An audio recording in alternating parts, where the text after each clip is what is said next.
ውድ ተመልካቾች እስቲ አንድ ጥያቄ ልጠይቃችሁ። በሕይወታችሁ ሙሉ ልባችሁን የሰጣችሁት ሁሉን ነገር ይለውጠዋል ብላችሁ በጽኑ ያመናችሁበት ያ ታላቅ ተስፋችሁ በድንገት ከፊታችሁ ሲፈርስ፣ ሲሞትና መቃብር ሲወርድ፣ የገነባችሁት የሕይወት ሕንፃ ያመናችሁት ራእይ በድንገት ከፊታችሁ ሲፈርስ፣ ሲሞትና መቃብር ውስጥ ሲገባ ስሜቱ ምን ይመስላል? የገነባችሁት የሕይወት ሕንፃ ያመናችሁበት ራእይ በ3 ቀን ውስጥ ዶጋመድ ሲሆን ከእንግዲህስ አልቋል የሚለው የዝምታ ጩኸት ነፍሳችሁን ሲያንቃት ምን ታደርጋላችሁ? ተስፋ መቁረጥ እንዴት ይከብዳል! ይህ ተራ ስነ ልቦናዊ ጥያቄ አይደለም። ይህ ከ2000 ዓመታት በፊት በአንዲት ዝግ ክፍል ውስጥ የተፈጠረ ታሪክ መዝግቦ ያስቀመጠው እጅግ አሰቃቂው የነፍስ ሰቀቀን ነው። ቦታው ኢየሩሳሌም ጽርሐ ጽዮን። ጊዜው የአርብ ስቅለት አልፎ የትንሣኤው ፀሐይ ልትጠልቅ ያዘመመችበት ምሽት። በዚያች ጠባብ ክፍል ውስጥ 120 ቤተሰቦች ተቆልፎባቸዋል። አየሩ በፍርሃት ታፍኗል።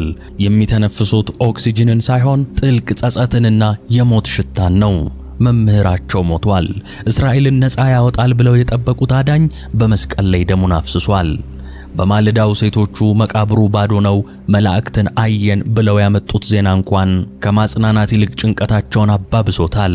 እውነት ይሆን ወይንስ የሐዘናችን ቅዠት በሚል ጥርጣሬ እርስ በርስ ይተያያሉ። የክፍሉ ዝምታ የሮማውያን ሰይፍ ከሚያስፈራው በላይ ልባቸውን እየቆራረጠው ነው። በዚህ ትንፋሽ በሚያሳጥር የዝምታና የፍርሃት እስር ቤት ውስጥ 2 ሰዎች ሐዘኑን መቋቋም አቃታቸው። የጓደኞቻቸውን እንባ ማየት፣ የገዛ ራሳቸውን ውድቀት ማሰብ ሰለቻቸው። አየሩ ከበዳቸው። እናም እንደ ወንጀለኛ በድብቅ በሩን ከፍተው ፊታቸውን ወደ በረሃው ወደ ኤማሆስ አቅጣጫ ዞሩ። የሚሸሹት ከሮማውያን ወታደሮች አልነበረም። የሚሸሹት ከራሳቸው ከተሰበረ ልባቸውና ጨለመ ብለው ካሰቡት የሕይወታቸው ምዕራፍ ነበር። ግን በአሸዋው መንገድ ላይ ድንገት የተጠጋቸው እንግዳ ማን ነበር? ያ ማዕድ ላይ እንጀራውን ሲቆርስ የዓለምን ታሪክ የቀየረው የዝምታን መጋረጃ የገፈፈው ታላቅ ምስጢርስ ምንድነው? ክቡራትና ክቡራን፣ ይህ የአቧራማው መንገድ የጥንት ትዝታ ብቻ አይደለም። ይህ ዛሬም ተስፋ ቆርጠን ለምንጓዝ በሐዘን ለደከመው የሕይወታችን መንገድ ሕያው መለኮታዊ ጥሪ ነው። ሰላም ጤና ይስጥልኝ። ዛሬ ከኢየሩሳሌም ሰቀቀን ተነስተን እስከ ኤማሆስ ማዕድ ድረስ የተዘረጋውን የሰውን ልጅ የውድቀትና የትንሣኤ ምስጢር አብረን እንፈትሻለን። ልባችሁን አዘጋጁ፣ መጋረጃው ሊገለጥ ነው። ይህ የኤማሆስ መንገደኞች አስደናቂ ታሪክ ነው። በስመ አብ ወወልድ ወመንፈስ ቅዱስ አሐዱ አምላክ አሜን። ኢየሩሳሌም የነቢያት መቃብር፣ የቅድስና ከተማ፣ የታሪክ ማህፀን። በዚያች ዕለት ግን ይህች ከተማ በታሪኳ አይታው የማታውቅ ከባድ ሰቀቀን ወሯታል። ፀሐይ ወደ መጥለቋ እያዘመመች ነው። ነገር ግን በከተማዋ ሰማይ ላይ የሚታየው የቀይና የጥቁር ደመና ድብልቅ ሰላምን የሚሰጥ አይደለም። ይህ ዕለት ተራ ቀን አይደለም። መምህሩ ድውያንን የፈወሰው፣ ሙታንን ያስነሳው፣ እኔ የዓለም ብርሃን ነኝ ያለው የናዝሬቱ ኢየሱስ ተሰቅሎ በሞተ በ3ኛው ቀን ላይ የሚታይ አመሻሽ ነው። በከተማዋ ጥግ በጠባቧና በዝጓ ጽርሐ ጽዮን ክፍል ውስጥ ግን ከከተማዋ ጩኸት የከፋ ታላቅ ዝምታ ነግሷል። 120 ቤተሰቦች በአንድ ቤት ውስጥ ተሰብስበዋል። ይህ ስብስብ የደስታ ወይንም የምስጋና ስብስብ አይደለም። ይልቁንም በፍርሃትና በጸጸት በጥያቄ ማዕበልም የተናወጠ የጭንቀት ሸለቆ ነበር እንጂ። በክፍል ውስጥ የሚታየው ብርሃን በግድግዳው ላይ የሚንቀጠቀጡት ጥቂት ኩራዞች ብቻ ናቸው። የእነዚህ ኩራዞች ብርሃን በሐዋርያቱና በደቀ መዛሙርቱ ፊት ላይ የሚያርፈው ጥላ የውስጣቸውን ስብራት ይበልጥ ጎልቶ እንዲታይ አድርጎታል።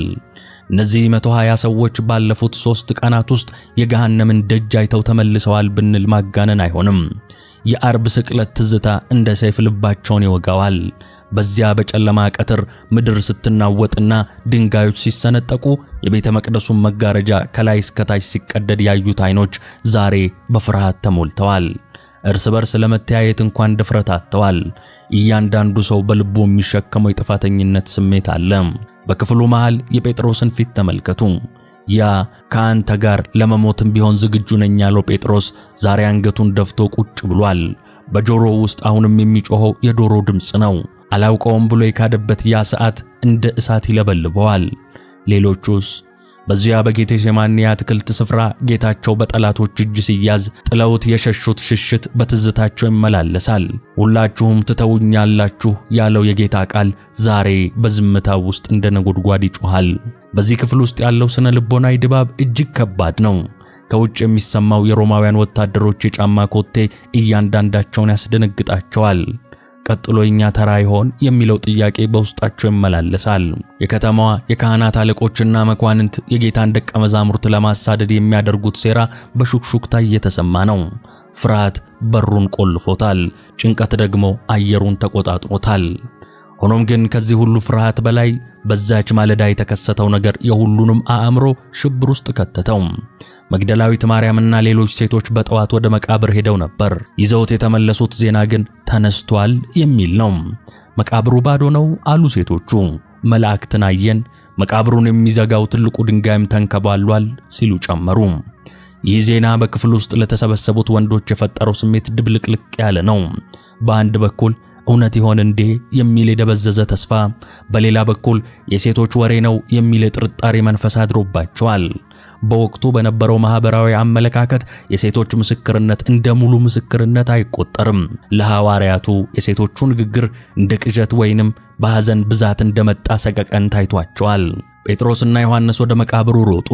መቃብሩ ባዶ መሆኑን አረጋገጡ። የገነዙበት ጨርቅ ለብቻው ተጠቅልሎ ተቀምጧል። ነገር ግን ጌታቸውን አላዩትም።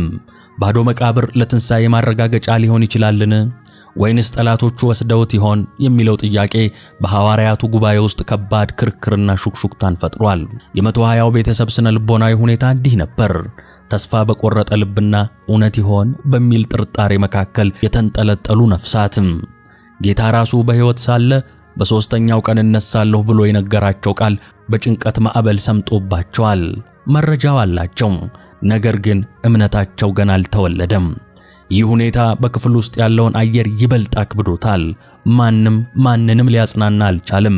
እያንዳንዱ ሰው የራሱን ሐዘንና የራሱን ጥርጣሬ ይዟል። በዚህ በጭንቀት በታፈነ ክፍል ውስጥ ሁለት ሰዎች ከጥግ ተቀምጠው እርስ በርስ ይተያያሉ።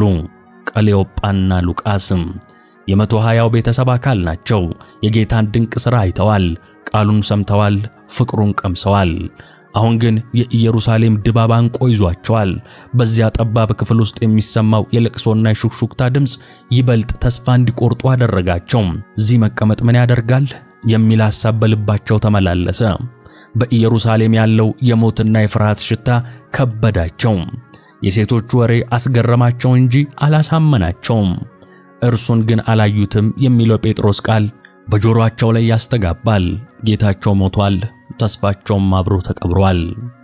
ቀሌዮጳ ቀስ ብሎ ተነሳ፣ ሉቃስም ተከተለው። የ120ው ቤተሰብ ስብሰባ ለነፍሳቸው እረፍት ሊሰጥ አልቻለም።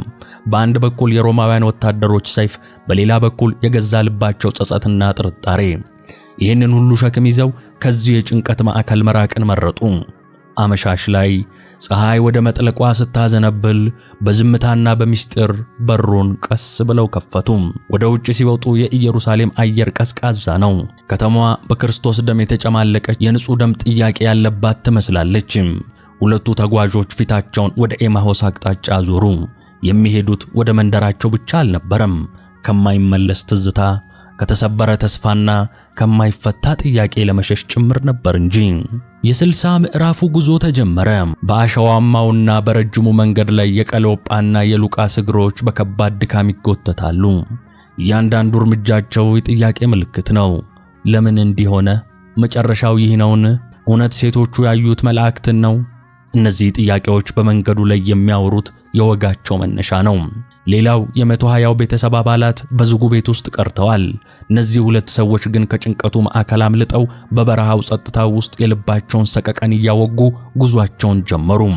አያውቁትም እንጂ ይህ ጉዞ ለዘላለም የሚታወስ የታሪክን አቅጣጫ የሚቀይርና የሁሉንም ሰው የሕይወት ጉዞ የሚወክል ምስጢራዊ ጉዞ ነበር። ኢየሩሳሌም ከበስተጀርባቸው እየራቀች ነው። ነገር ግን በውስጣቸው ያለው ሐዘን እንደ ጥላ ይከተላቸዋል። የበረሃው ወበቅ ወደ ላይ እየተምዘገዘገ ሲወጣ ይታያል።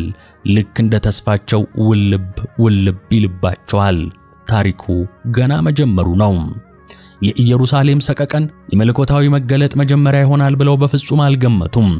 ይህ የኤማሁስ መንገድ መጀመሪያ ነው።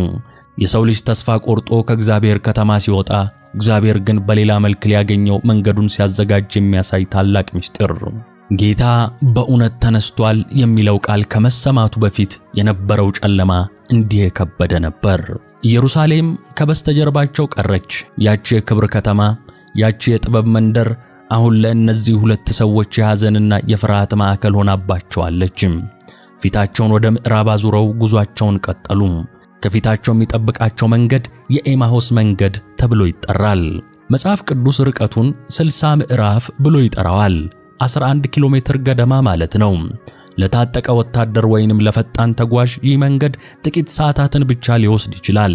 ለእነዚህ ሁለት መንገደኞች ግን መንገዱ በኪሎ ሜትር ሳይሆን በሐዘናቸው ስፋት የሚለካ ነበር። እያንዳንዱ እርምጃቸው እንደ 1000 ኪሎ ሜትሮች ይከብዳቸዋል። መንገዱ ጸጥ ያለ ነው። አሸዋማና በጠጠር የተሞላው ይህ አቀበትና ቁልቁለት የበዛበት መንገድ የራሱ የሆነ ምስጢራዊ ድባብ አለው። ከሰዓት በኋላ ያለው ፀሐይ በበረሃው አሸዋ ላይ የሚያሳርፈው ግለት በአየሩ ላይ የሚምዘገዘግ ወበቅን ይፈጥራል። ያ ወበቅ ውልብ ሲል ይታያል፣ ልክ እንደ ተጓዦቹ ተስፋ። በዙሪያቸው ያለው ጸጥታ በንፋሱ ፉጨትና በእግራቸው ኮቴ ብቻ ይገፋል። ይህ ጸጥታ ግን ሰላማዊ ሳይሆን በውስጣቸው ያለውን ጩኸት ይበልጥ አጉልቶ እንዲሰማ የሚያደርግ የዝምታ ጩኸት ነው። ከመንገደኞቹ አንዱ ቀሌዮጳ ነው። በታሪክ ውስጥ ስሙ በግልጽ የተቀመጠው እርሱ ነው። ድምፁ በሐዘን የተሰበረ፣ አይኖቹ በድካም የጠወለጉ ሰው። ሁለተኛው መንገደኛ ግን ስሙ አልተጠቀሰም። ቤተክርስቲያንና የታሪክ ሊቃውንት ይህ ሁለተኛው ሰው የወንጌሉ ጸሐፊ ቅዱስ ሉቃስ ራሱ እንደሆነ ያስተምራሉ። ስሙን ለምን ደበቀ ብለን ከጠየቅን በትህትናው ምክንያት ራሱን ለመደበቅ ፈልጎ ነው ይላሉ ሊቃውንተ ቤተክርስቲያን። ወይንም ደግሞ የዚህ ታሪክ አንባቢ፣ የዚህ ታሪክ ተመልካች ራሱን በዚያ ስም በሌለው መንገደኛ ቦታ እንዲተካ የፈቀደበት ጥበባዊ መንገድ ነው የሚሉም አሉ። እነዚህ ሁለት ሰዎች ለምን ጉዞ ጀመሩ? ለምንስ ኢየሩሳሌምን ጥለው ወጡ ካልን መልሱ በቃላት የማይገለጥ የተስፋ መቁረጥ ስሜት ነው። ባለፉት 3 ዓመታት የሰሙት ትምህርት፣ ያዩት ተአምራትና የተቀበሉት ፍቅር አሁን በመስቀል ላይ የፈሰሰ ደም ሆኖ ቀርቷል። እኛ ግን እስራኤልን እንዲቤዥ ያለው እርሱ እንደሆነ ተስፋ አድርገን ነበር የሚለው ሐሳባቸው በልባቸው ይመላለሳል። ኤማሁስ ለእነርሱ መዳረሻ ከተማ ብቻ አይደለችም። ኤማሁስ መሸሸጊያቸውም ናት። ከሚያውቋቸው ሰዎች፣ ከሚጠይቋቸው ጓደኞችና ከሚፈርዱባቸው ጠላቶቻቸው ርቀው ራሳቸውን በሐዘንና በዝምታ ለመቅበር የሚያደርጉት ሽሽት ነበር። ሉቃስ እንዲህ ሊሆን መንገዱ ለምን እንዲህ ረዘመብን? ኢየሩሳሌም አሁንም ከዓይኔ ላይ አልጠፋችም። ያ ሁሉ ሕዝብ በጌታ ስም የሚመጣ የተባረከ ነው እያለ ሲቀበለው የነበረው ትዝ ይልሃል? ዛሬ ግን ያ ሁሉ ዝማሬ ወደ ስቀለው ስቀለው ጩኸት ተለወጠ። እንዴት እንዲህ ይሆናል የሚል አይመስላችሁም? ቀሌዮጳስ አላውቅም እኔን ይበልጥ ግራ ያጋባኝ ግን የዛሬ ጠዋቱ ወሬ ነው። እነዚያ ሴቶች መቃብሩ ባዶ ነው፣ መላእክትን አየን ሲሉ የነበረው ምናልባት በሐዘን ብዛት ቅዠት ታይቷቸው ይሆን? ጴጥሮስና ዮሐንስም ሄደው ነበር፣ መቃብሩ ባዶ መሆኑን አረጋግጠዋል። እርሱ ከሞት መነሳቱን ግን አላዩም። እርሱ የሌለበት ባዶ መቃብር ምን ትርጉም አለው? ተስፋችን አብሮ ተቀብሮ ቀርቷል እያለ ይሆን? በዚህ አይነት የልብ ሰቀቀን ውስጥ እያወሩ እርስ በርሳቸውም እየተከራከሩ ሳለ ነው በታሪክ ውስጥ ትልቁ መታጠፊያ የሚከሰተው። ከኋላቸው የመጣ አንድ መንገደኛ ተቀላቀላቸው። አያውቁትም ነበር። እንዳያውቁት አይናቸው ተይዞ ነበር ይላል ቃሉ። በሐዘን መጋረጃ የተሸፈነ አይን እውነትን ማየት አይችልም። ተስፋ በቆረጠ ልብ ውስጥ የሚኖር ሰው አጠገቡ ያለውን ተአምራት እንደ ተራ ነገር ይቆጥረዋል። ይህ እንግዳ ድንገት በመካከላቸው ገብቶ እንዲህ ሲል ጠየቃቸው።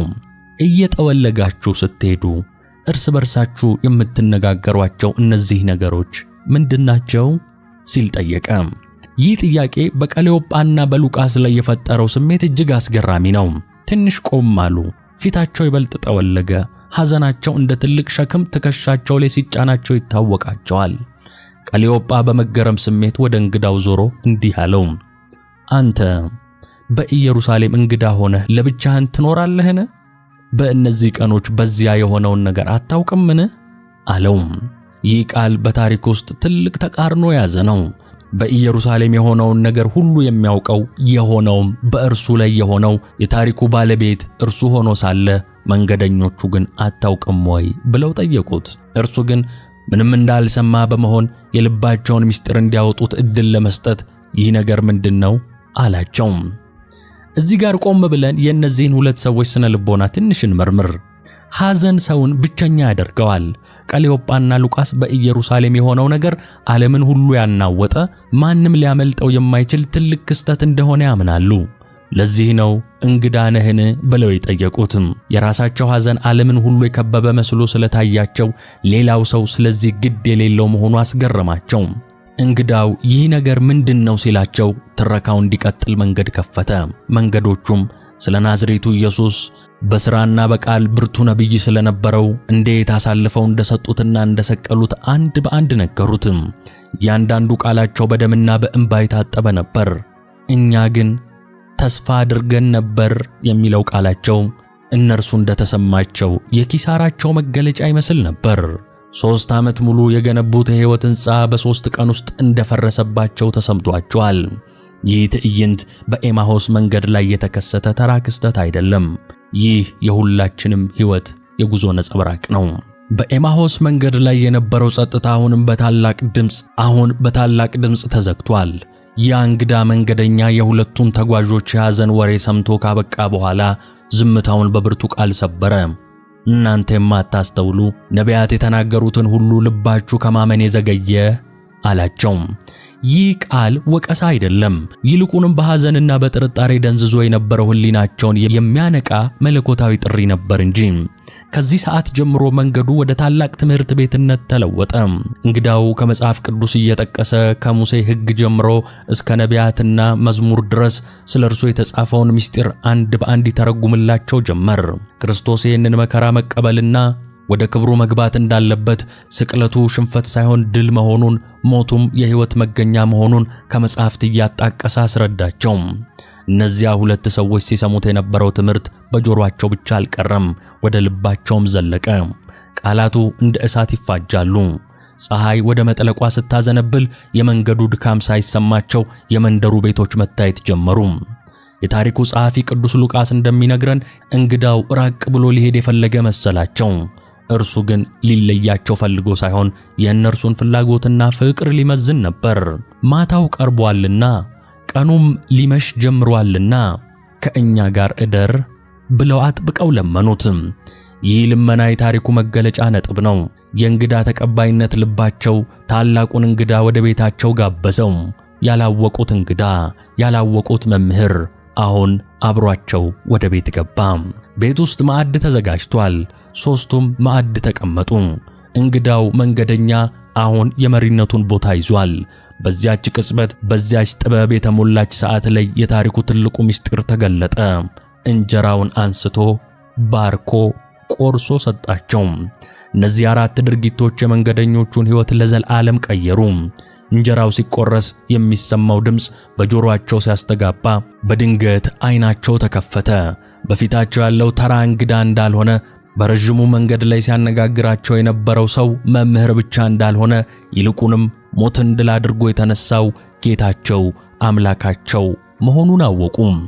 የሰማዩና የምድሩ ጌታ፣ የትንሣኤው ባለቤት አሁን በቤታቸው ነው። ባወቁት ጊዜ አንድ አስገራሚ ነገር ሆነ። እርሱ ከመካከላቸው ተሰወረ። ጌታ ለምን ተሰወረ? ገና አውቀውት ሳይጠግቡ፣ ገና ጌታዬ ብለው ሳይሰግዱለት ለምን ተለያቸው? መልሱ ጥልቅ ነው። ጌታ በአካል የተሰወረው ታላቅ ምስጢርን ሊገልጥላቸው ስለፈለገ ነው። ይህኔ ተጓዦቹ እርስ በርሳቸው ተያዩ። በፊታቸው ላይ የነበረው መጠውለቅ ጠፍቶ በሰማያዊ ብርሃን ተተካ። በመንገድ ሲያነጋግረን፣ መጽሐፍትንም ሲተረጉምልን ልባችን ይቃጠልብን አልነበረምን? ተባባሉ። ያ የልብ መቃጠል የእምነት ነበልባል ሆነ። ድካማቸው ተወገደ። ሐዘናቸው ወደ ታላቅ ደስታ ተለወጠ። ከኢየሩሳሌም ሲወጡ እግራቸው ይጎተት ነበር። ጉዟቸው የድካምና የሽንፈት ነበር። አሁን ግን በዚያች ሰዓት ተነሱ። ሌሊቱ አልገታቸውም፣ መንገዱ አልረዘመባቸውም። 60ውን ምዕራፍ በሩጫ ተመለሱት። ተስፋ የቆረጠ ሰው ይራመዳል፣ የምስራች የያዘ ሰው ግን ይሮጣል። የኤማሁስ መንገደኞች አሁን የኢየሩሳሌም አምባሳደሮች ሆነዋል።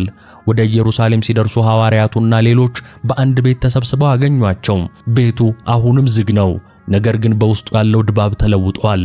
ጌታ በእውነት ተነስቷል፣ ለስምዖንም ታይቷል የሚለው ቃል በክፍል ውስጥ ያስተጋባ ነበር። ሉቃስና ቀሌዮጳም በመንገድ የሆነውን እንጀራውን በቆረሰ ጊዜ እንዴት እንዳወቁት ሁሉንም ነገር ተረኩላቸው። ታሪኩ በዚህ አላበቃም። ይህንን የምስራች ሲነጋገሩ ሳለ ድንገት ጌታ ራሱ በመካከላቸው ቆመ። በሩ ተቆልፎ ሳለ ግድግዳው ሳይከፈት በታላቅ የብርሃን ጸዳል ተከቦ ሰላም ለእናንተ ይሁን አላቸው። ምትሃት ያዩ መስሏቸው ደነገጡ። ነገር ግን እኔው ነኝ አትፍሩ አላቸው። ትንሣኤው ሥጋዊ እንጂ ምትሃታዊ እንዳልሆነ እንዲያረጋግጡ እጆቼንና እግሮቼን እዩ ዳሱኝም አላቸው። የዓለም ቤዛ ዛሬም እንደ ቀድሞ በመካከላቸው አለ። የኤማሁስ መንገድ የጥያቄ መንገድ ነበረች። አሁን ግን የመልስ መንገድ ሆና ተጠናቀቀች። የሐዘን ጉዞ ወደ ደስታ ሩጫ ተለወጠ። ሉቃስና ቀሌዮጳ ጌታን በመንገድ በቃሉ በማዕድ ደግሞ በአካል አገኙት። ይህ ታሪክ በዚያ ዘመን የተፈጸመ ተራ ክስተት አይደለም። ይህ የታሪካችን ሁሉ ማሳያ ነው። አሁን የተከተልነው የታሪኩን የላይኛው ክፍል ነበር። ሁለት ሰዎች ከኢየሩሳሌም ወጡ። አንድ እንግዳ በመንገድ ተቀላቀላቸው። እንጀራ ቆረሰ፣ ዓይናቸውም ተከፈተ። ይህ ለሕፃናት የሚነገር ታሪክ ይመስላል። አሁን ግን የዚህን ታሪክ ልቡን እናገኘዋለን። ይህ ታሪክ በቤተ ክርስቲያን ጉባኤያት ውስጥ ለምን እንዲህ ትልቅ ቦታ ተሰጠው? ለምንስ ከትንሣኤ በኋላ ባሉት ዕለታት ደጋግመን እንሰማዋለን? እነዚህን ጥያቄዎች አከታትለን እንመልስ። የዚህ ሁሉ ምክንያት የኤማሁስ መንገድ ተራ ጉዞ አለመሆኑ ነው። ይህ የኤማሁስ መንገድ ዛሬ በቤተ ክርስቲያን የሚፈጸመው ሥርዓተ ቅዳሴ የመጀመሪያውና ሕያው ማሳያ ነው። ጌታችንና መድኃኒታችን ኢየሱስ ክርስቶስ ይህንን ታሪክ ያከናወነበት ጊዜ ትልቅ ምስጢር አለው። ይህ ዕለት የትንሣኤ ዕለት ነው። ከጥቂት ቀናት በፊት በዚያ በማርቆስ እናት ቤት በጸሎተ ሐሙስ ምሽት ጌታ የመጀመሪያውን የቅዱስ ቁርባን ሥርዓት መስርቶ ነበር። አሁን ግን በትንሣኤው ዕለት በኤማሁስ ማዕድ ላይ ያንን ሥርዓት ደገመው። ይህ ዕለት ሁለተኛው የቁርባን ዕለት ተብሎ ይጠራል። በጸሎተ ሐሙስ ምሽት ጌታ ሥጋዬን ብሉ ደሜን ጠጡ ሲል ሐዋርያቱ ሞቱን ገና አላዩም ነበር። አሁን ግን በኤማሁስ ሞቱን አይተው መቃብሩን ሰምተው ተስፋ ቆርጠው ሳሉ ደገመላቸው። ይህ የሚያሳየው ሥርዓተ ቁርባን በሞትና በትንሣኤ መሃል ያለውን ድልድይ እንደሚያገናኝ ነው። ጌታ ራሱ ካህን ሆኖ ራሱ መሥዋዕት ሆኖ የቀደሰው የመጀመሪያው የትንሣኤ ቅዳሴ በኤማሁስ መንገድ ተጀመረ። ይህንን ምስጢር ለመረዳት የሥርዓተ ቅዳሴን 3 ክፍሎች በኤማሁስ መንገድ ላይ እንመልከታቸው። እንደምታውቁት ሥርዓተ ቅዳሴ በ3 ዋና ዋና ክፍሎች ይከፈላል። የመጀመሪያው የዝግጅት ክፍል ግብዓተ መንጦላዕት ወይም ሥርዓተ ግብጽ ተብሎ ይጠራል። ይህ ክፍል ካህኑ ወንድሜ ሆይ በተሰበሰበ ልቦና ጽና ብሎ ይጀምረዋል። ይህ ክፍል ሰውነታችንን፣ አእምሮአችንንና ነፍሳችንን ከዓለም ጩኸት አውጥተን ወደ እግዚአብሔር ምስጢር የምናዘጋጅበት ነው። በኤማሁስ መንገድ ላይ የተጓዦቹ የሐዘን ጉዞ ይህንን ክፍል ይወክላል። ከኢየሩሳሌም ጩኸት ወጥተው ልባቸው በሐዘን ተሰብሯል። ይህ ስብራት ግን ለጸጋ ዝግጁ የማድረጊያ ሂደት ነው። ጌታ በመካከላቸው ተገኝቶ ምን ትነጋገራላችሁ ብሎ ሲጠይቃቸው የውስጣቸውን ሸክም እንዲያወጡና ልባቸውን እንዲሰበስቡ አደረጋቸው። በሐዘንም ቢሆን ልባቸውን ለዚያ እንግዳ በከፈቱ ጊዜ የመጀመሪያውን የቅዳሴ ዝግጅት ክፍል እያከናወኑ ነበር። ቤተ ክርስቲያን ቅዳሴ ላይ ከዝግጅቱ በኋላ የሐዋርያት መልእክታት፣ የነቢያት ትንቢትና የከበረው ወንጌል ይነበባል። ይህ ክፍል ሰው በቅዱስ ቁርባን ጌታን ከመቀበሉ በፊት በቃሉ እንዲያውቀውና እንዲማር የሚደረግበት የሥርዓተ ትምህርት ጊዜ ነው። በኤማሁስ መንገድ ላይ ጌታ ያደረገው ድርጊት ይህንን ክፍል በሚገርም ሁኔታ ይገልጸዋል። ከሙሴና ከነቢያት ጀምሮ ስለ እርሱ በመጻሕፍት የተነገረውን ተረጎመላቸው ይላል ቃሉ። ጌታ ራሱ ሰባኪ ሆነ። ጌታ ራሱ ወንጌሉ ተረጎመው። እዚህ ጋር አንድ ታላቅ ምስጢር አለ። መጽሐፍ ቅዱስ ያለ ክርስቶስ ትርጓሜ ዝግ መጽሐፍ ነው። መንገደኞቹ መጽሐፍቱን ያውቁ ነበር፣ ነገር ግን አልገባቸውም። ጌታ ሲተረጉምላቸው ግን ልባችን ይቃጠልብን አልነበረምን አሉ። ይህ ልብ መቃጠል ዛሬ በቤተ ክርስቲያን ወንጌል ሲነበብና ሲተረጎም በምዕመናን ልብ ውስጥ ሊፈጠር የሚገባው መንፈሳዊ ረሃብ ነው። ቃሉን ሳይሰሙና ሳይረዱ ወደ ማዕዱ መቅረብ እንደማይቻል ጌታ በኤማሁስ መንገድ ላይ አስተማረን። የቅዳሴያችን ከፍተኛውና ህብስቱ ወደ ሥጋ መለኮት ወይኑ ወደ ደመ መለኮት የሚለወጥበት ክፍል ፍሬ ቅዳሴ ይባላል። በኤማሁስ ማዕድ ላይ የተከሰተውም ይኸው ነው። ጌታ በማዕድ ተቀመጠ፣ እንጀራውን አንስቶ ባርኮ ቆርሶ ሰጣቸው። እነዚህ አራት ድርጊቶች የቅዳሴያችን ማዕከላት ናቸው። ጌታ እንጀራውን በቆረሰ ጊዜ ያ በቃሉ ሲቃጠል የነበረው ልባቸው አሁን ዓይናቸውን ከፈተው። ዓይናቸው ተከፈተ አወቁትም እንደሚል መጽሐፍ። ሊቃውንተ ቤተ ክርስቲያን ይህንን ሲተረጉሙ ጌታ በመንገድ ሲያስተምራቸው ቃሉን ሰጥቷቸዋል፣ በማዕድ ግን ሥጋውን ሰጣቸው። ቃሉን መስማት ልብን ያዘጋጃል፣ ሥጋውን መቀበል ግን ዓይንን ይከፍታል። ዛሬ በቅዳሴያችን ካህኑ ህብስቱን ሲፈትት ወይንም ሲቆርስ ምዕመናን ዓይነ ልቦናቸው ተከፍቶ ጌታን የሚያገኙበት በመካከላቸው መቆሙንም የሚያረጋግጡበት ታላቅ ምስጢር ነው። በኤማሁስ ማዕድ ላይ የተከሰተው ትዕይንት በሰው ልጅ የታሪክ መጽሐፍት ውስጥ ተወዳዳሪ የሌለው ተቃርኖ ነው። ሉቃስ በወንጌሉ እንዲህ ይላል፣ ዓይናቸው ተከፈተ አወቁትም፣ እርሱም ከመካከላቸው ተሰወረ። እስቲ ቆም ብለን እናስተውል። ሰውን የምናውቀው ካየነው በኋላ ነው። ካወቅነው በኋላ ደግሞ ይበልጥ ልንቀርበው፣ ልናቅፈው ወይንም ልናናግረው እንፈልጋለን። መንገደኞቹ ጌታን ለማወቅ ረጅሙን መንገድ ተጉዘዋል። ልባቸው በቃሉ ነዷል። አሁን ግን ልክ ሲያውቁት ጠፋ። ጌታ ተሰወረ። ለምን ይሄን አደረገ? ለምን ጥቂት ደቂቃዎች እንኳን አብሯቸው አልቆየም? ለምንስ አውቀውት ሳይጠግቡት ከመካከላቸው መሰወርን መረጠ? ይህ የመሰወር ምስጢር የታሪኩ ሁሉ ቁልፍ ነው። አባቶች እንዲህ ብለው ይተረጉሙታል። ጌታ በአካል የተሰወረው በቅዱስ ቁርባን ውስጥ ስላለ ነው ይሉናል። አስተውሉ። ጌታ ከመሰወሩ በፊት እንጀራውን ቆርሶ ሰጣቸው። በእጃቸው ላይ ያለው እንጀራ ተራ እንጀራ ሳይሆን እርሱ ራሱ ሥጋዬ ነው ብሎ የሰጣቸው መለኮታዊ ማዕድ ነው። ስለዚህ ጌታ በአካል መሰወሩ እንዲህ የሚል ትልቅ መልእክት አለው። ከእንግዲህ በኋላ እኔን ለማየት ወደ ውጭ አትመልከቱ፣ ምክንያቱም እኔ አሁን በእጃችሁ በያዛችሁትና በበላችሁት እንጀራ ውስጥ ነኝ እያለ ነው። ከእንግዲህ ጌታን የምናገኘው በዓይነ ሥጋ ሳይሆን በዓይነ ልቦና ነው። በአካል መሰወሩ በምስጢር መገኘቱን ለማብሰር ነው። ጌታ ከፊታቸው ራቀ፣ ወደ ልባቸው ግን ገባ። ከእይታቸው ተሰወረ፣ በህብስቱ ውስጥ ግን ተገለጠ። ይህ ታላቅ መለኮታዊ መልእክት ዛሬም በቤተ ክርስቲያን መንበር ላይ አለ። ካህኑ ህብስቱን በቆረሰ ጊዜ ጌታ በምስጢር ይገኛል። በአካል ባናየው በቅዱስ ቁርባን ውስጥ ግን ከኛ ይልቅ ለእኛ ቀርቦ እናገኘዋለን። አሁን ወደ ታሪኩ ጸሐፊ እንመለስ። ቅዱስ ሉቃስ ይህንን ታሪክ ሲጽፍ አንድ ትልቅ ነገር አድርጓል። የቀለዮጳን ስም በግልጽ ሲጠቅስ፣ የሁለተኛውን መንገደኛ ግን በዝምታ አልፎታል። ይህ ዝምታ በራሱ ታላቅ ስብከት ነው። በቅድስት ቤተ ክርስቲያናችን አስተምህሮ ስሙ ያልተጠቀሰው ሁለተኛው መንገደኛ ቅዱስ ሉቃስ ራሱ እንደሆነ አስቀድመን ተመልክተናል። ለምን ስሙን ደበቀ የሚለው ጥያቄ ግን አለ። መጀመሪያ በቅዱሳን ጸሐፊያት ዘንድ ያለ ትህትና ነው። ራሳቸውን ከታሪኩ ባለቤት ከክርስቶስ በታች ዝቅ ለማድረግ ስማቸውን ለማስፈር አይደፍሩም። ነገር ግን ከዚህ በላይ ትልቅ የሆነ ስነ ጽሑፋዊ ጥበብም አለው። ቅዱስ ሉቃስ ስሙን ባይጠቅስ እያንዳንዱ ተመልካች፣ እያንዳንዱ ሰሚ ራሱን በዚያ ስም በሌለው መንገደኛ ቦታ እንዲተካ እድል ይሰጠዋል። ስሙ ከተጠቀሰ ታሪኩ የሉቃስና የቀሎጵያ ታሪክ ብቻ ሆኖ ይቀራል። አሁን ግን ታሪኩ የሁላችንም ነው። ያ ስም የሌለው መንገደኛ አንተ ነህ። ያ ስም የሌለው መንገደኛ አንቺ ነሽ፣ እኔ ነኝ፣ ሁላችንም ነን። ቅዱስ ሉቃስ ስሙን በመደበቅ ታሪኩ ከመጽሐፍ ቅዱስ ገጽ ወጥቶ በሁላችንም ሕይወት ውስጥ እንዲደገም አድርጓል። ሁላችንም በኤማሁስ መንገድ ላይ ነን። ሁላችንም ጌታን ፍለጋ ላይ ነን። ስማችን ባይጠቀስም ጌታ ግን በመካከላችን እንደሚጓዝ ቅዱስ ሉቃስ በምስጢር ነገረን። ሌላው የሚደንቀው ትርጓሜ ደግሞ የመንገዱ ርዝመት ነው። 60 ምዕራፍ። ይህ 60 ምዕራፍ የሰው ልጅ ዕድሜ ማለትም 5000 ዘመን ተፈጽሞ የሚመጣው 6ኛው ሺህ ዘመን አምሳያ እንደሆነ የሚተረጉሙ ሊቃውንት አሉ።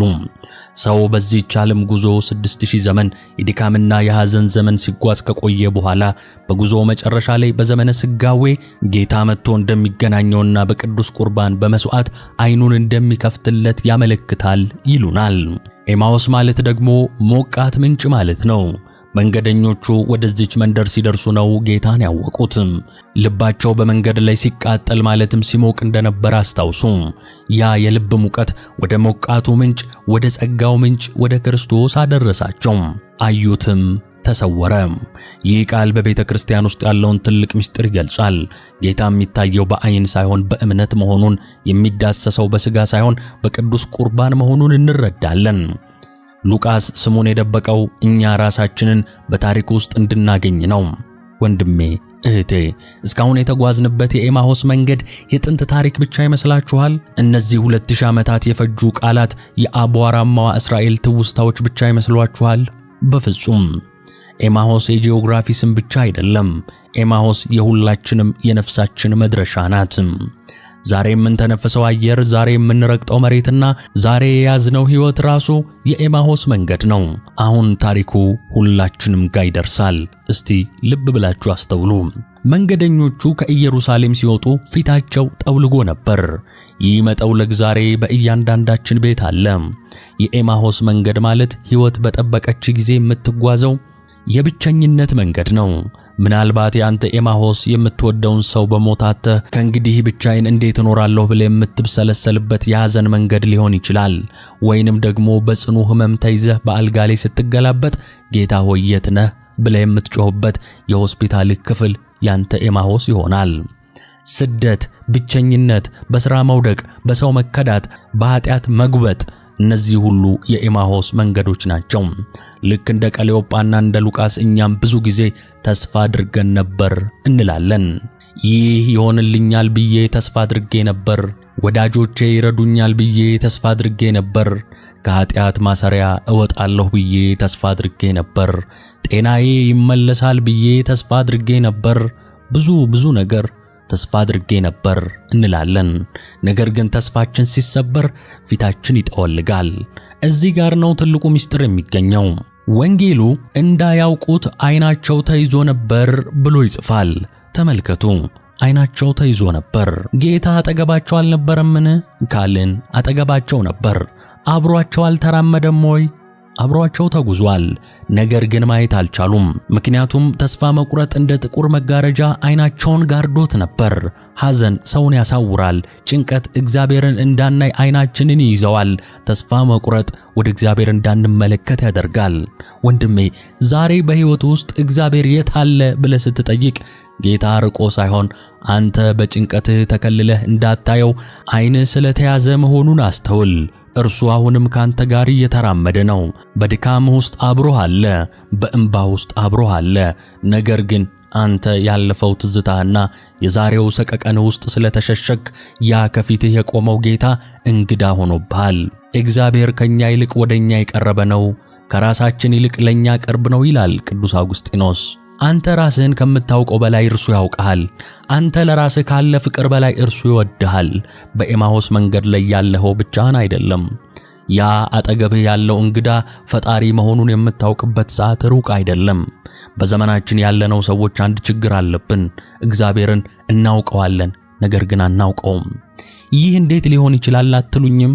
የኤማሁስ መንገደኞች መረጃው ነበራቸው። ሴቶቹ መቃብሩ ባዶ መሆኑን እንደነገሯቸው፣ መላእክት እንደታዩአቸውም ያውቃሉ። ጴጥሮስና ዮሐንስም ሄደው ባዶ መቃብር ማየታቸውን ሰምተዋል። ይህ ሁሉ መረጃ ነው፣ ኢንፎርሜሽን ነው። ነገር ግን ይህ መረጃ ሰላም አልሰጣቸውም፣ ሐዘናቸውንም አላስወገደውም። ምክንያቱም መረጃ እምነት አይሆንማ። ዛሬም እኛ ብዙ መረጃ አለን። መጽሐፍ ቅዱስ እናነባለን፣ ስብከቶችን እንሰማለን፣ ማህበራዊ ሚዲያ ላይ ጥቅሶችን እናነባለን። ነገር ግን ያንን የምናውቀውን አምላክ በሕይወታችን ውስጥ አላገኘነውም። እርሱ በመጽሐፍት ውስጥ ያለ አምላክ እንጂ አብሮን የሚጓዝ አምላክ አልሆነልንም። ልባችን ይቃጠልብን አልነበረምን አሉ ተጓዦቹ። ይህ ልብ መቃጠል ከመረጃ ወደ መገለጥ የመሸጋገር ምልክት ነው። እውነተኛ እምነት የሚጀምረው ቃሉን ስትሰማ ልብ ውስጥ ረሃብ ሲፈጠር ነው። ያ የውስጥ ረሃብ፣ ያ የልብ መቃጠል የሚነግርህ ጌታ አጠገብህ መኖሩን ነው። ወደ ራስህ ተመልከት። መጽሐፍ ቅዱስን ስታነብ፣ በቤተ ክርስቲያን ጉባኤ ላይም ስትቀመጥ፣ ወይንም በብቸኝነት ውስጥ ስትጸልይ ውስጥ ሲቃጠልብህ ተሰምቶ ያውቃል? ያ ነበልባል ጌታ በነፍሱ ውስጥ እያደረገ ያለው ንግግር ነው። ጌታን የምናውቀው ስለ እርሱ በወሬ በመስማት ሳይሆን እርሱ ራሱ ልባችንን እንዲያቃጥለው ፈቅደን ከእርሱ ጋር ስንነጋገር ብቻ ነው። ተጓዦቹ ወደ ኤማሁስ መንደር ሲቃረቡ ጌታ ራቅ ብሎ ሊሄድ ፈለገ። ይህንን ልብ በሉ። ጌታ ስለ ራሱ አያስገድድም። እርሱ በሩን አንኳኩቶ የሚከፍትልኝ ቢኖር እገባለሁ ይላል እንጂ በሩን ሰብሮ አይገባም። ከእኛ ጋር እደር አሉት። ይህች ቃል የእያንዳንዳችን ጸሎት ልትሆን ይገባል። በሕይወት ውስጥ ጌታ እንዲገለጥ ከፈለግ መጀመሪያ መጋበዝ አለብህ። ጌታ ሆይ በቤቴ እደር፣ በሕይወቴ እደር፣ በሥራዬ እደር፣ በደስታዬ እደር፣ በችግሮቼ ሁሉ ውስጥ እደር ብለን መጸለይ ይኖርብናል። የእንግዳ ተቀባይነት ኃይል እዚህ ጋር ይገለጣል። መንገደኞቹ ያንን እንግዳ ወደ ቤታቸው ባይጋብዙት ኖሮ ጌታ በመንገድ ላይ የነገራቸው ትምህርት ብቻ ሆኖ በቀረ ነበር። ነገር ግን ወደ ቤታቸው ስላስገቡት ጌታ ራሱን ገለጠላቸው። ዛሬ ለሰዎች የምታደርገው ደግነት፣ ለችግረኞች የምትሰጠው ፍቅር፣ ለእንግዶች የምታሳየው ቸርነት ጌታን ወደ ቤት የምትጋብዝበት መንገድ ነው። ጌታ በድሆች ውስጥ እንዳለ ሆኖ ይመጣል። ጌታ በተቸገሩት ውስጥ ተጓዥ ሆኖ ይመጣል። ከእኛ ጋር እደር ብለህ ያዘነውን ስታጽናና፣ የተራበውን ስታበላ የኤማሁስ ማዕድ በቤትህ ይዘጋጃል። ያን ጊዜ ዓይኖችህ ይከፈታሉ። ጌታም በሕይወት መካከል መቆሙን ታያለህ። ወንድሞቼና እህቶቼ፣ እነሆ ወደ ታሪካችን ማጠቃለያ፣ ወደ ጉዟችን መድረሻ፣ ወደ ሕይወታችን ታላቅ መፍቻ ደርሰናል። እስካሁን የተጓዝንባቸው 60 ምዕራፎች፣ የሰማናቸው የመንገድ ስብከቶችና ያየናቸው የመለኮት መገለጦች ሁሉ የሚሰበሰቡት በዚች ማዕከል ላይ ነው። በኤማሁስ መንገድ የጀመረው ትረካ፣ በኢየሩሳሌም ጽርሐ ጽዮን የቀጠለው ምስጢርና ዛሬ በእኛ ልብ ውስጥ የሚሰማው ጥሪ አንድ ነው። እርሱም የቅዱስ ቁርባን ምስጢር። ልብ በሉ። የታሪኩን አወቃቀር በድጋሚ ዞረን እንመልከተው። ጌታ በመንገድ ላይ ሳሉ ታላቅ ስብከት ሰብከዋል። ከሙሴ ጀምሮ እስከ ነቢያት ድረስ ያሉትን ምስጢራት ተርጉሟል። የመንገደኞቹ ልብ በቃሉ ነዷል። ነገር ግን ይህ ሁሉ ስብከት፣ ይህ ሁሉ የመጽሐፍ ቅዱስ ትርጓሜና ይህ ሁሉ የልብ መቃጠል ብቻውን ዓይናቸውን ሊከፍት አልቻለም። ቃሉን ሰምተዋል፣ ትርጓሜውን አውቀዋል። ነገር ግን ጌታን ገና አላወቁትም ነበር። የታሪኩ ሁሉ ፍጻሜ፣ የጉዟቸው ሁሉ መጨረሻ፣ የምስጢሩ ሁሉ ቁልፍ የተገኘው እንጀራው ሲቆረስ ነው። ጌታን ያወቁት በስብከቱ ሳይሆን በማዕዱ ነው። ጌታን ያወቁት በንግግሩ ሳይሆን በሥጋውና በደሙ ነው። ይህ ለሁላችንም የሚነግረን ታላቅ መለኮታዊ ምስጢር አለ። መጽሐፍ ቅዱስን ብታውቅ፣ ትምህርተ ሃይማኖትን ብትመረምር፣ ስብከቶችን ብታዳምጥ፣ እነዚህ ሁሉ ልብህን ሊያቃጥሉትና ሊያዘጋጁህ ይችላሉ። ነገር ግን ዓይንህ የሚከፈተው ጌታን የምታገኘውና ሰላምህ የሚመለሰው ወደ ቅዱስ ቁርባን ማዕድ ስትቀርብ ብቻና ብቻ ነው። ዛሬ በሕይወት ውስጥ ጌታ እንዲገለጥ ትፈልጋለህ? ጌታ ሆይ የት ነህ የሚለው ብቸኝነት ጥያቄ እንዲመለስልህ ትመኛለህ? መፍትሄው በቃላት ውስጥ ብቻ አይደለም። መፍትሄው በኤማሁስ ማዕድ ላይ፣ ዛሬ ደግሞ በቤተ ክርስቲያን መንበር ላይ በተዘጋጀው ቅዱስ ቁርባን ውስጥ ነው። ጌታ የሚታወቀው እንጀራው ሲቆረስ ነው። ሕይወትህም ትርጉም የሚኖረው ከክርስቶስ ሥጋና ደም ጋር ስትዋሃድ ብቻ ነው። ያለ ቅዱስ ቁርባን ጉዞ ሁሉ መንገድ ላይ መቅረት ነው። ያለ ቅዱስ ቁርባን ዕውቀቱ ሁሉ መረጃ ብቻ ነው። እውነተኛው መገለጥ የሚገኘው ግን በሥጋው ደሙ ነው። ተመልካቾች፣ አሁን የምነግራችሁን ቃል በነፍሳችሁ ስሙኝ። ብዙዎቻችን ዛሬ መቃብሩ ባዶ ነው የሚለውን ወሬ ሰምተን በኢየሩሳሌም ጭንቀት ውስጥ እንዳሉት ደቀ መዛሙርት ግራ ተጋብተናል። ብዙዎቻችን በሕይወት ፈተና ደክመን ፊታችን ጠውልጎ ወደ ኤማሁስ እየሸሸን ነው። ዓለም ሰላም ነስታናለች። በሽታና ሞት፣ ረሃብና ስደት፣ ኃጢአት በራችንን ዘግተውብናል። ነገር ግን መድኃኒቱ ከፊታችን አለ። መፍትሄው ወደ ቅዱስ ቁርባን መምጣት ነው። በሕይወት ውስጥ ሰላም እንዲመለስ፣ ያ ተይዞ የነበረው ዓይናችን እንዲከፈትና ጌታ አጠገባችን መሆኑን እንድናውቅ በንስሐ ታጥበን ወደ ቅዱስ ቁርባን እንቅረብ። ቅዱስ ቁርባን የሕያዋን ምግብ ነው። ቅዱስ ቁርባን የኃጥአን መድኃኒት ነው። ቅዱስ ቁርባን የጻድቃን ተስፋ ነው። ሥጋዬን የሚበላ ደሜን የሚጠጣ በእኔ ይኖራል፣ እኔም በእርሱ እኖራለሁ ያለው ጌታ ቃል ዛሬም ሕያው ነው። አንተ በኤማሁስ መንገድህ ላይ የዛልከው ተጓዥ ሆይ ጌታ ካንተ ጋር እንዲያድር ሕይወትህም እንዲባረክ ከፈለክ ወደ ቤተ ክርስቲያን ማዕድ ቅረብ። በመንገድ ላይ ያቃጠለህን ቃሉን በማዕድ ላይ በሚቆረሰው ሥጋው አትመው። ያን ጊዜ የሕይወትህ ትርጉም ይገለጣል። ያን ጊዜ ጌታ ከእኔ ጋር ነው ብለህ በልበ ሙሉነት ትራመዳለህ። አሁን ሁላችንም ልባችንን ወደ ሰማይ እናንሳ። የኤማሁስ መንገደኞች ከጌታ ጋር ያደረጉትን ያንን ታላቅ ቆይታ እያሰብን በእኛም ታሪክ ሁሉ እንዲደገም እንዲህ ብለን እንጸልይ። እግዚአብሔር ሆይ በመንገዳችን ሁሉ ቀድመህን ተጓዝ። በሐዘናችን ጊዜ አጽናናን። በጥርጣሬያችን ጊዜ አእምሮአችንን ክፈትልን። ከኢየሩሳሌም ቤታችን ወጥተን በኤማሁስ መንገድ ላይ ስንባዝን አላወቅንምና በቸርነትህ ፈልገህ አግኘን። ያ ተስፋ መቁረጥ የጋረደው ዓይናችን በእንጀራው መቆረስ ይከፈት ዘንድ ፍቀድልን። ጌታ ሆይ በጉዞ መንገድ ላይ ከመቅረት አምኖ ከመካድ ተዋዶ ከመጣላት ሰውረን። ከእምነት ጎድሎ ከመቅረት ከጸጋ ተለይቶ ከመባዘን ጠብቀን። በሕይወታችን አመሻሽ ላይ ከእኛ ጋር እደር ብለን ስንማጸንህ በቸርነትህ ወደ ቤታችን ግባ። ልባችንን በቃልህ አቃጥለው፣ ነፍሳችንን በሥጋህና በደምህ አድናት እንበለው። ወንድሜ እህቴ፣ ይህንን ቪዲዮ አይታችሁ ስትጨርሱ በታሪኩ ተደንቃችሁ ብቻ አደራ በዚሁ እንዳትቀሩ። የታሪኩ ፍጻሜ እንዲሆን የምፈልገው ምን መሰላችሁ? የኤማሁስ መንገደኞች መረጃው ነበራቸው፣ ነገር ግን ሰላም አላገኙም።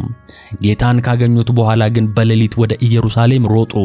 ፍርሃታቸው ወደ ድፍረት፣ ሐዘናቸው ወደ ምስክርነት ተለወጠ። ዛሬ አንተም ይህ ለውጥ እንዲሆንልህ ትፈልጋለህ? እንግዲያውስ ለንስሐና ለቅዱስ ቁርባን ተዘጋጅ።